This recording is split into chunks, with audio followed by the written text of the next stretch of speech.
Oke, balik lagi dengan saya Teng di podcast Laman Inspirasi, tempat berkumpulnya orang-orang yang menginspirasi di Kabupaten Melawi. Apabila Anda mencari inspirasi, ada tempat berada di podcast Laman Inspirasi. Masih tetap sama nih dengan orang-orang ini, cuman dengan perbincangan yang berbeda. Karena saya melihat ada suatu hal yang menarik dengan ketika ngomong pecinta alam nih kan, ngomongin cinta dengan alam nih kan. Kayaknya hari ini anak-anak muda nih kurang begitu antusias lah. Betul. untuk dengan cinta dengan alam. Kalau dengan TikTok atau apa joget-joget begini mereka antusias cepat tuh. Apalagi para cewek-cewek kan. Wah, warung kopi saya yang depan kampus saja tuh anak-anak nongkrong di situ dah begini-gini semua mereka. Saya sih ngenyan ya nontonnya. Ini berkaitan dengan pecinta alam gitu. Ada nggak sih strategi atau program yang dibikin oleh Kepua untuk anak-anak muda agar cinta dengan alam gitu? Siapa yang mau ngomong? Yes. Nah, siapa aja? Ada terlanjur ngomong. Karena dia masih muda, masih ganteng kan.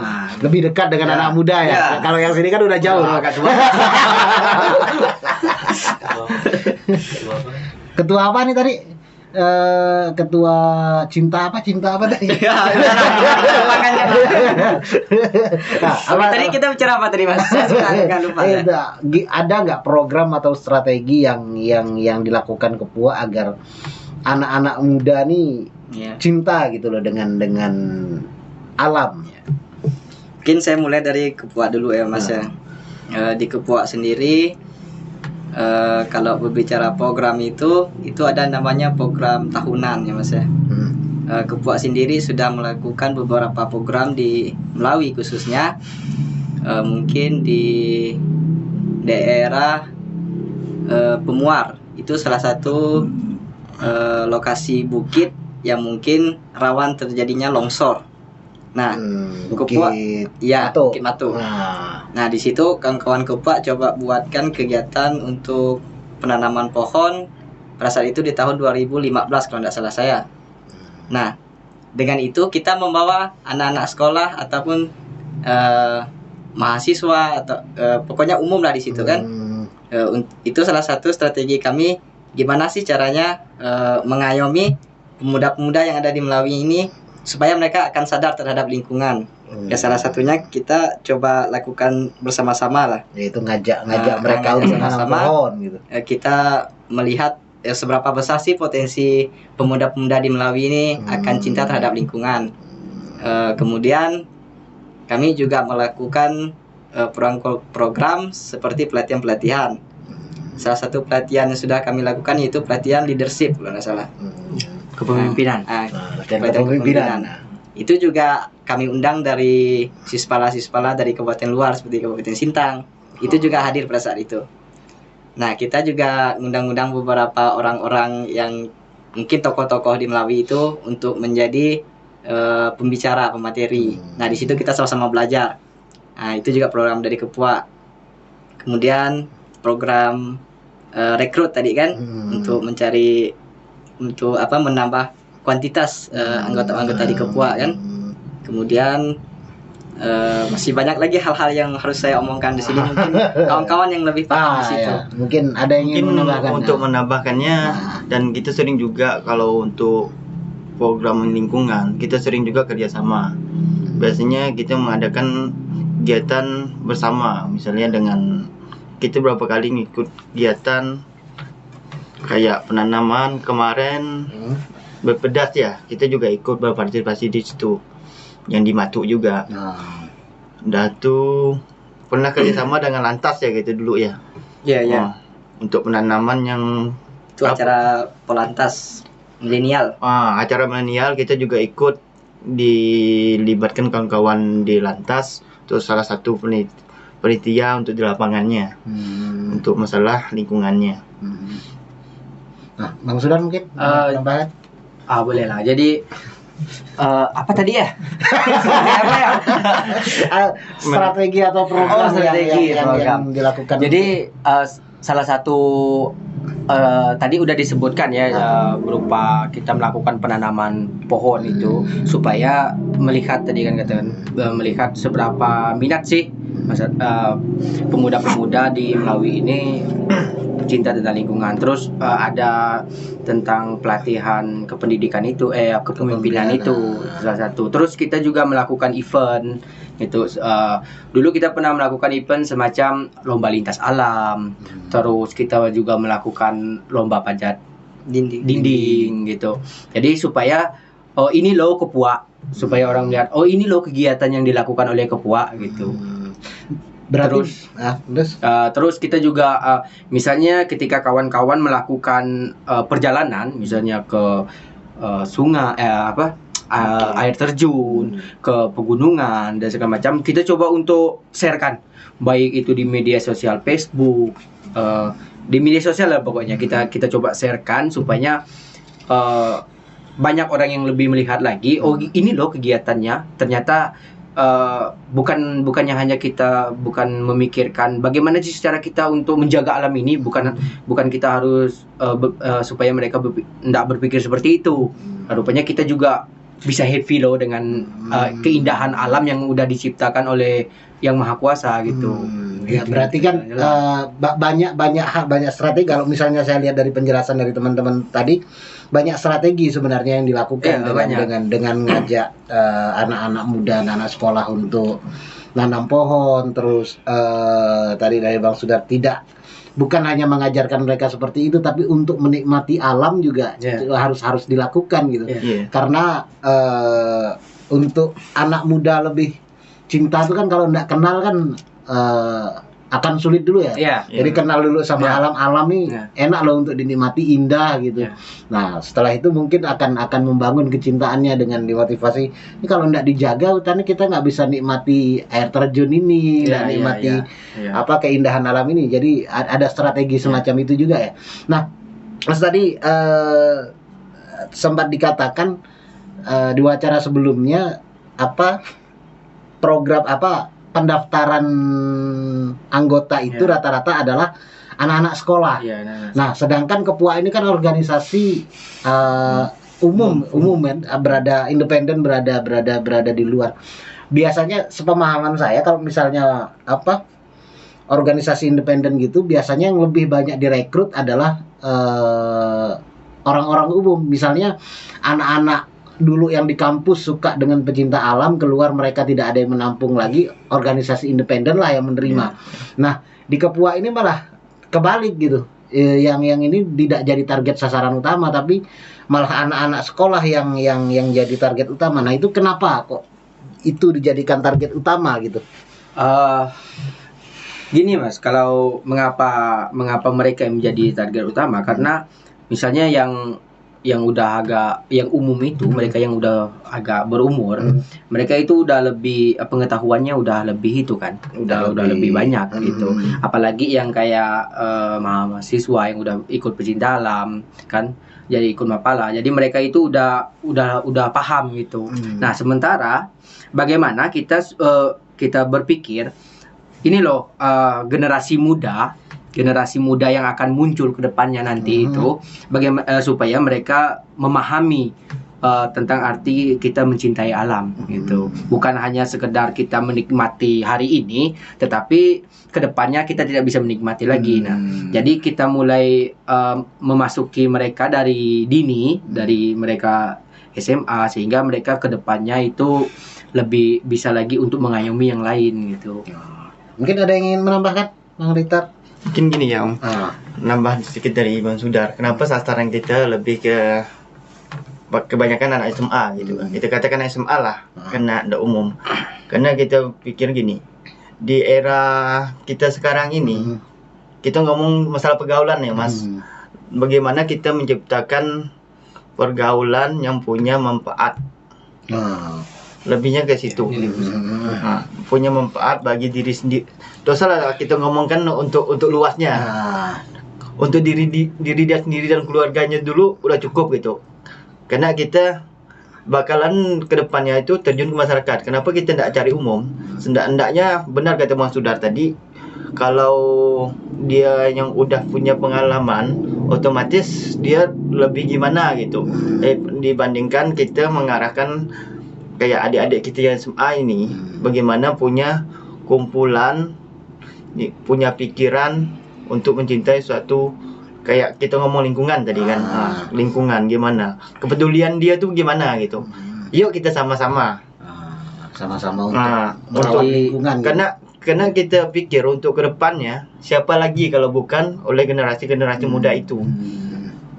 Nah, itu Bang Alangka mungkin mau nambahkan? Mungkin sudah cukup, Mas. Sudah cukup ya. Jadi sekarang ini kan Mas, zaman semakin maju gitu kan. Jadi lebih banyak tongkrongan anak muda itu menggunakan gadget dan segala macam kan. Jadi sehingga mereka itu enggan untuk berkreativitas gitu. Itu aja sih. Nah, tadi melihat, saya pengen tahu nih, sasaran utamanya kan adalah anak-anak sekolah, anak-anak SMA. Seberapa besar sih anak sekolah yang terjaring di Kepua ini gitu? Seberapa sih banyak siswa-siswa yang tertarik dengan organisasi Kepua ini? Mungkin kalau kita ngomongkan skala persen, kita cuma baru belumlah nyampe satunya atau berapanya gitu, dari karena anak muda dari Kabupaten anak Melawi ya. muda Kabupaten Melawi. Karena mungkin salah satunya promosi kita juga, dan pemahaman kawan-kawan di jajaran itu belum ada ngarah ke situ, mungkin belum tahu tentang pecinta alam gitu. alamnya gimana. Nah, kalau misalnya ada statement seperti itu, maksudnya anak-anak hari ini anak-anak sekolah hari ini belum begitu paham tentang cinta alam gitu. Nah, saja akhirnya muncul pertanyaan, apakah di sekolah-sekolah SMA hari ini tidak ada organisasi pecinta alam gitu? Kalau untuk di Kabupaten Melawi, dari pandangan teman-teman lah. Sebenarnya lanjut dulu. Kalau dilihat untuk sekarang, sekarang kalau saya lihat seperti kadang sudah ada. Misalnya kalau di SMA itu kan Sispala, sekolah pecinta alam. Nah, jadi kalau untuk sekarang ini udah yang saya tahu kayak Sempelam dulu ya di Muhammadiyah itu. Nah, tetapi mereka itu kurang aktif gitu. Ada muncul tenggelam, muncul lagi tenggelam. Tapi beberapa kegiatan kita coba kita undang mereka supaya mereka itu bisa lebih terbuka gitu. Bisa lebih supaya punya niat untuk membangun gitu. Mungkin ada yang ingin nambahkan? Bang Alamsa mungkin dari tadi dia berpikir Mbak ya. Saya nih agak kurang memahami kalau masalah Sispala di sini, Mas. Nah, kalau untuk tadi kan Bang Alamsa sebagai organisasi pemuda dan pecinta tadi ya kayak. Nah, itu melihat anak muda tentang hasratnya untuk mencintai alam tuh gimana hari ini gitu. Untuk hari ini. Nah, untuk hari ini. Kalau untuk hari ini, kalau untuk anak mudanya ya, untuk menyintai alam mungkin agak sedikit kurang ya Mas ya, karena mungkin banyak faktor yang mengakibatkan mereka itu melupakan terhadap lingkungan. Karena semenjak masuknya game, kemudian banyaklah aplikasi-aplikasi lain yang dengan tidak sengaja itu merubah pola pikir mereka. Nah, ditambah lagi di sini untuk sekarang ya, kita kan masih masa-masa pandemi nih. Jadi istilahnya keterbatasan kita ini agak jauh ya dari mereka. Di situ juga menjadi faktor utama. Tapi kawan-kawan di Kupa ndak putus asa dengan terjadinya corona atau apa segala macamnya. Kita tetap cari cara lain gimana sih caranya supaya kita tuh tetap peran aktif dengan pemuda-pemudanya. Kita coba rangkul mereka yang mungkin istilahnya kayak camping drone gitu tadi ya. Silaturahmi, adakan undangan sejenis diskusi biasalah sama-sama pemuda itu. Tapi memang kan pada awalnya mereka memang sudah terjerumus ke dalam dunia yang namanya game tadi itu. Jadi kita agak susah kalau yang namanya merubah pola pikir manusia itu tidak semudah dengan apa yang kita bayangkan sebenarnya. Tidak semudah ketika kita menaklukkan hati-hati para wanita kan. Boleh. Cocok lah untuk apa? Memang kalau secara pandangan saya mungkin itu Mas. Ini kan tadi fokusnya ke anak muda. Selain permasalahan game dan mentalitas anak muda hari ini, apa sih kesulitan yang dirasakan Kepua untuk bikin anak-anak muda ini jadi cinta dengan alam gitu? Mungkin kalau terlepas dari game itu, mungkin kena budaya kita ini udah mulai tergerus, Mas. Apa saya bilang tergerus? Kita contoh kayak gini. Kayak budaya diskusi kita di masyarakat udah mulai hilang. Nah, di Kepua sendiri budaya diskusi itu sangat penting. Kenapa? Di diskusi itu akan menimbulkan ide-ide untuk suatu kegiatan kedepannya. Untuk bagaimana membuat suatu kegiatan gitu. Biasanya dengan ngumpul-ngumpul diskusi dari kawan-kawan ini punya ide. Kalau aku lihat dari segi sekarang itu budaya diskusi udah mulai hilang, Mas. Kena pengaruhnya teknologi yang ada gitu. Salah satunya itu. Berarti budaya diskusinya sudah hilang ya? Bukan dikatakan hilang gitu. Udah mengikis gitu. Udah mengikis. Tapi kalau diskusi masalah game, alukan apa-apa gitu cepat ya mereka. Ya. Tapi kalau masalah lingkungan, masalah kemasyarakatan itu udah mulai berkurang. Mungkin itu PR kita bersama lah. Iya, PR kita sama-sama lah. Memang Bang Alamsa ini bijak sekali dari tadi. Omongannya tuh bijak-bijak tadi. Mungkin terakhir lah, pertanyaan terakhir, pesan untuk anak-anak muda agar cinta sama alam tuh gimana? Dari Pak Ketua dulu. Mungkin kalau dari saya sendiri, saya biasa tanamkan di keluarga sebelum ke orang lain. Diri saya pribadi, saya bagaimana kita memperhatikan lingkungan kita sendiri dulu sebelum ke orang lainnya gitu. Kayak kita sekarang nih budaya lingkungan kita nih udah mulai gimana gitu. Kayak buang sampah sembarangan. Cobalah kita mulai dari kita sendiri dulu. Bagaimana kita mengajarkan ke adik-adik kita, ke keponakan kita, bagaimana cara buang sampah. Dan itu bagaimana kita mulai penghijauan itu dimulai dari kita sendiri. Memanfaatkan yang masih ada pekarangan rumah untuk menghijaukan pekarangan rumahnya. Bagaimana? Misalnya dengan buah-buahan yang punya nilai ekonomisnya gitu. Lebihnya ke situ kalau untuk saya pribadi ya. Itu yang Udah merangkul semua. Udah merangkum. Bang Alamsa mungkin ada kata-kata bijak lagi nih untuk anak-anak muda. Pesan-pesan untuk anak muda ya. Karena saya juga merasa dulu juga pernah muda kan Mas. Oh iya. Jadi kalau kurang motivasi dari orang-orang tua nih kayaknya agak kurang greget. Terus gimana? Mungkin khususnya pemuda di Kabupaten Melawi ya Mas ya. Dengan kondisi saat ini kita di Kabupaten Melawi sering terjadi banjir, longsor dan lain sebagainya. Nah, pepatah pernah mengatakan bahwa apa yang kita tanam pada hari ini itulah yang akan kita tuai pada hari esok. Nah, ketika kita menjaga lingkungan kita pada hari ini, itu tidak pada hari ini yang kita lihat, tetapi pada masa depannya yang kita lihat kan. Kalau kita nanam pohon hari ini ya manfaatnya untuk anak-anak cucu kita ke depan.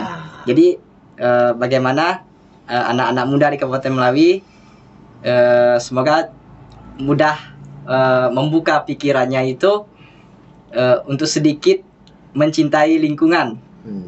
Ya, ketika kita tidak bisa berbuat semaksimal mungkin ya setidaknya kita menjaga lingkungan di rumah kita sendiri. Dan jangan dirusak lah. Jangan dirusak. Jangan bekerja yang merusak alam lah intinya. Ya, mungkin Bang Sudar ingin menambah. Sudah cukup ya? Cukup. Oke, berarti kita akhir saja lah bincang-bincang ini masalah strategi apa untuk anak muda untuk mencintai alam. Ya menarik saya lihat strategi-strategi yang lakukan diajak anak muda untuk dekat dengan alam dulu, untuk melihat alam, untuk Bang Rektor tadi terakhir untuk ya rawatlah alam dari sekitar kita. Dan mungkin untuk menghidupkan budaya diskusi itu lebih penting kalau menurut saya. Benar itu. kita butuh diskusi yang karena itu salah satu sumber inspirasi untuk kedepannya.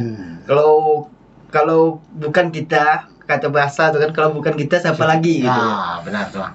Dan untuk diskusi itu tidak hanya siap untuk diskusi, tapi harus siap pengetahuannya juga. Iya, jadi harus banyak baca buku, harus banyak referensi. Banyak referensi. Kalau tidak banyak referensi tidak bisa diskusi. Saya pernah baca itu kata-kata pepatah maksudnya tokoh-tokoh negara kita kan. Insinyur Soekarno pernah mengatakan bahwa bercita-citalah setinggi-tinggi langit kan. Jika kau jatuh maka kau akan jatuh di antara bintang-bintang. Ya semoga kita menjadi orang-orang seperti ini ya. Harapan saya ke depan pemuda di Melawi ini bisa seperti itu. Oke. Mimpilah setinggi-tingginya, belajar setinggi-tingginya biar jatuh kau di bintang-bintang ya. Karena bermimpi itu tidak dilarang. Karena mimpi masih gratis ya. Ada yang larang. Oke, terima kasih sekali lagi dan terima kasih juga buat para sahabat Avan Inspirasi sudah menonton video ini sampai selesai. Jangan lupa like, subscribe, komen, dan share. Jangan lupa guys. Tolong terus Avan Inspirasi. Karena kita akan menginspirasi masyarakat Kabupaten Melawi, kalau bisa Indonesia. Amin. Terima kasih. Assalamualaikum warahmatullahi wabarakatuh dan salam Laman Inspirasi.